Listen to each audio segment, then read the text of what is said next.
ស្ដីបងប្អូនទាំងអស់គ្នាបើមកជួបខ្ញុំសារជាថ្មីម្ដងទៀតហើយ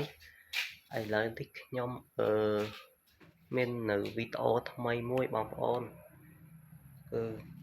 ថ្ងៃនេះគឺចេញនៅវីដេអូហើយថ្ងៃនេះអត់សក់ហើយចង់និយាយគ្នាលេងដងទៅហើយថ្ងៃនេះមិញមេឃភ្លៀងហើយឥឡូវកំពុងតែមេឃរាំងវិញហើយមេឃរាំងហើយខ្ញុំលាងធុងលាងអីហើយ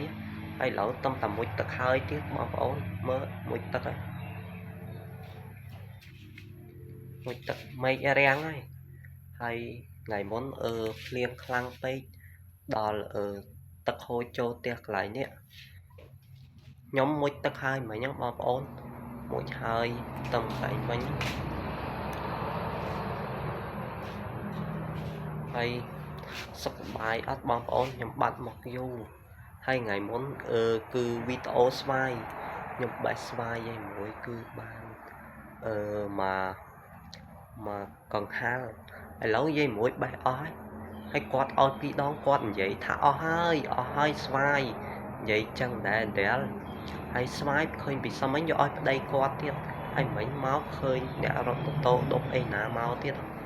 លយយាយមួយតែមានអ្នករត់ម៉ូតូដប់មកទៀត